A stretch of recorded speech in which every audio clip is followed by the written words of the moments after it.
Welcome to the Boomer Technician. It's still winter out there, so we're not going to a car show this week, but I've got a couple scheduled in the near future, and I'll get those posted as soon as possible. In the meantime, we're still in the shop, and we're going to take another look at the GM depressed wiper intermittent system. And I've covered that in two previous videos. The first video was sort of a general system overview. The second video was a close look at some of the common problems when working with the pulse board that controls the intermittent system. And in this video, we're going to talk about interchangeability, both of the motor from car to car and the various pulse boards on the motor, and demonstrating that all of these pulse boards pretty much work exactly the same. So first we'll take a look at the linkages, and then we'll move on to the pulse boards. So for now, let's get started. But before we start looking at different motors and pulse boards on the car, I wanted to call out an important point on installing a replacement motor. Now, the motor may come with a pivot arm, which is going to stick out to the side and it'll have a ball on it. Now, that arm may come in different lengths, and it may line up to the shaft at different angles. So if you've got a replacement arm on your replacement motor and it doesn't perfectly match the arm that's on the vehicle, the best thing to do is to pull that arm off, if the motor came with one, and mount the existing pivot arm on this motor shaft. And if you do that, you're going to avoid any problems with linkage alignment. To start out, let's set the scene. This is a 1980 El Camino, what GM at the time called an A body, and then what they subsequently changed over to a G body in the early 80s. And this car did not come with the pulse board wiper motors we've been talking about. It came with the original old barrel style motor. I've converted the motor and the switch and the wiring over to this newer style, partly because it's almost impossible to find the old barrel style motors. To make that conversion, the wiper motor uses 3 mounting points. 2 of them line up perfectly. You can put the motor right up. The third is off by about 1 inch, so you've got to drill an additional hole there. And the easiest way to drill that hole is to mount the motor with the 2 correct bolts, and then use the bushing for the third bolt as an alignment point, and just drill through it and put a hole on the mounting point for the wiper motor. This motor also has an adjustment point. It's right here where the motor bolts up to the linkage, and there's a couple of slots there. And you can use that to adjust the sweep of the wiper. So to do that, you turn the wipers on, and at the top of the sweep, you'll want to turn them off. And the reason you do it at the top of the sweep is because if it's all the way down at the bottom, the motor could be under some tension because the blades are parked up against some stops. But once you've got it all the way up to the full sweep, you loosen the 2 bolts, and then you can swing the wiper, what is that, inch and a half back and forth, so that if your sweep's coming too far this way, you can pull it up a little bit, and if it's going too far this way and parking too low on the cowl, you can adjust it back. So think about right there's pretty much perfect. So let's tighten those bolts and see how well the wipers park. Sorry, they're nuts, not bolts, but they get tightened regardless. All right, turn the ignition back on with the switch on the off position, and we'll see where the blades park. Perfect. So the blades are right off of the wiper nozzles, and everything looks great. There is an additional adjustment. We'll move over to the other side, and I'll show you that. There's also a slight amount of adjustment available on the passenger wiper blade, so you can move it relative to the driver's blade. To adjust it, you lift it up and pry up on the locking tab, and that'll hold the arm up, and it'll lift up off of the block it's mounted to, and then you're allowed quite a bit of room to work with here. And once you've got it in a position you like, just squeeze that tab back down,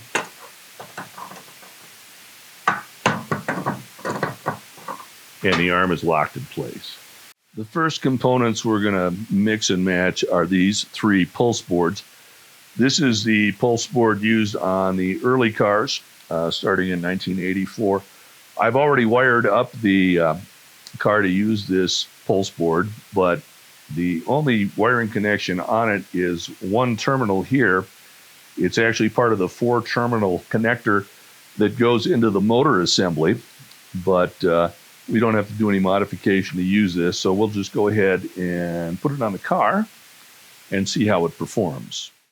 So for the first pulse board, we'll go ahead and cycle it over to intermittent and see where the blades park on the glass.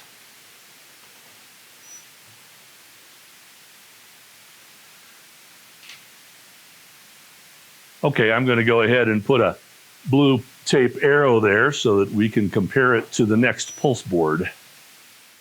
Okay, now that we've got the baseline on the pulse board with the built-in washer motor, we're going to switch over to this Corvette-style pulse board. It first showed up on the 84 Corvette, and it requires a connector and some wires in the pulse board. So if you scavenge a pulse board like this from the junkyard, you need to scavenge its pigtail as well. The 3 wires are black, pink, and brown. And of course, it gets a little confusing. The black wire is ground. That's pretty typical. However, the pink wire does not go to the pink wire on the original motor wiring. The pink wire is power for a remote mount washer pump. The brown wire goes to the original wiring on the wiper motor, and it goes to the pink wire. So that wire connects brown to pink on the wiper motor, and then the pink wire that's in this harness goes to a washer pump.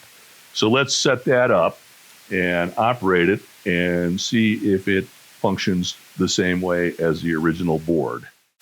Okay, our next check is on the Corvette board with the 3-pin connector on the face of the pulse board. Once again, we'll put it in delay wipe.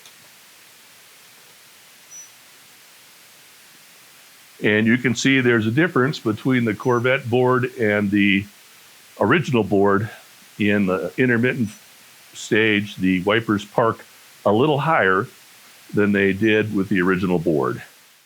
The last board we're going to deal with has a 6-wire connector connected to it. And the harness has got 4 wires that match up exactly to the 4 wires on the existing harness. The pink, purple, green, and gray.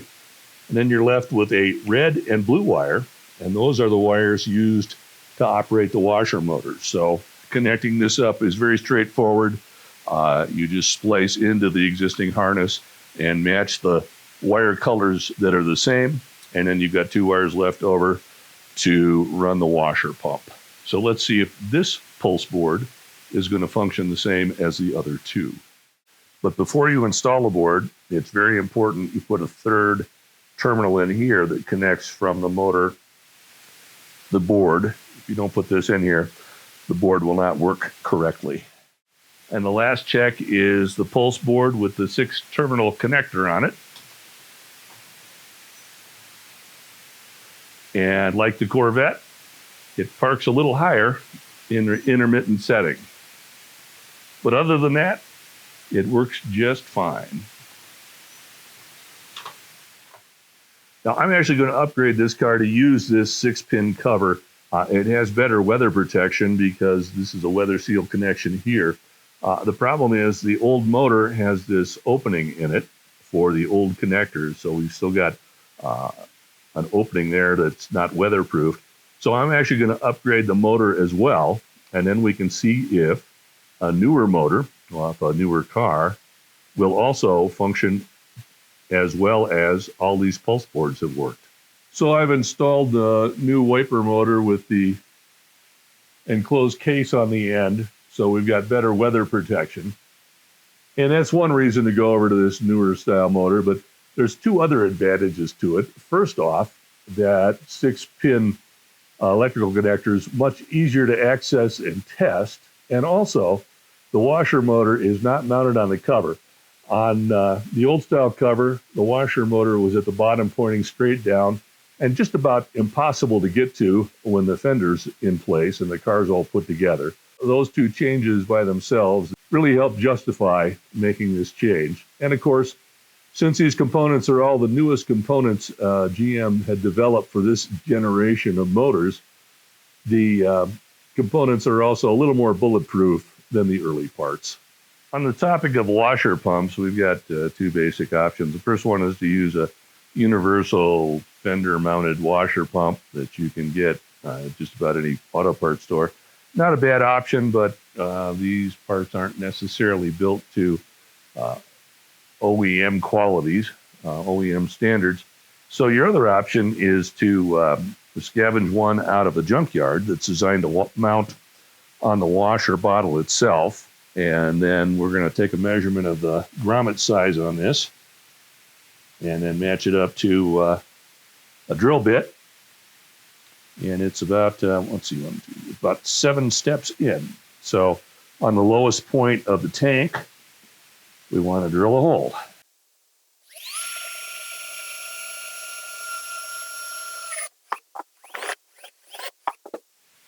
I was a little concerned it would shatter. This tank's a little bit old and kind of rickety, but that worked out pretty good. Once the hole is drilled, you can pop in the grommet.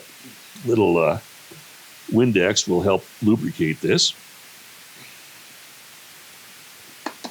And with the grommet in place, you just shove in the pump.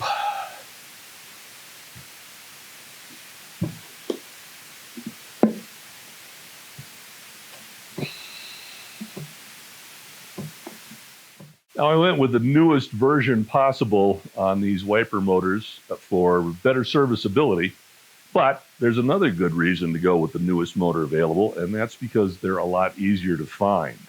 GM built this motor all the way up until 96 for one version of the motor and up to 99 for the other version of the motor, so there's still some out in the junkyards, and you can still buy them used.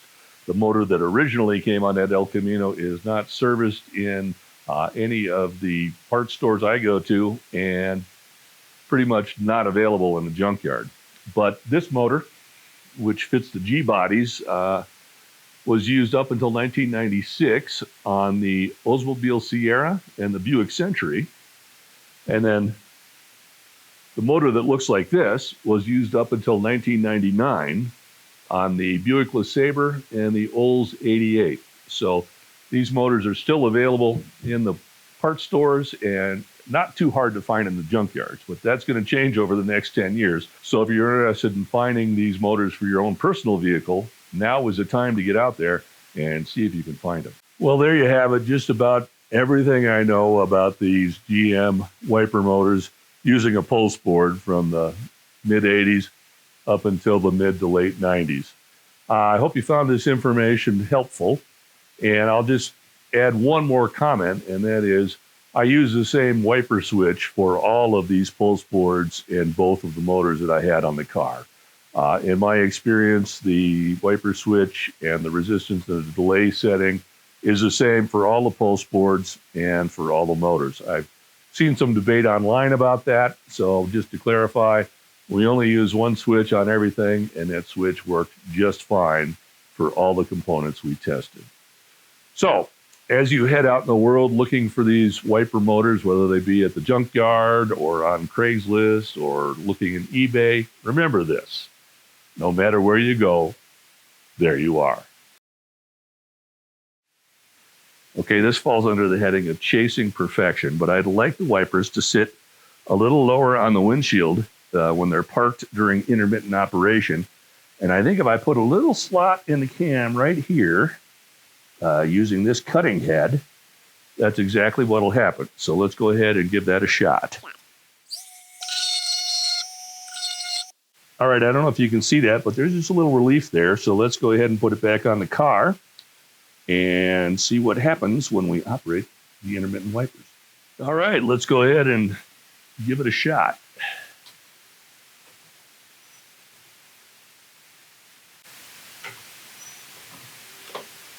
Well, that worked out pretty good. I ended up cutting the cam a couple of times. The first pass, I didn't get much change, but after I made a couple deeper cuts, it moved back to where I wanted it to be.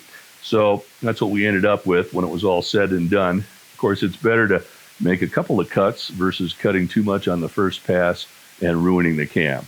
But that's what it took to accomplish my goal.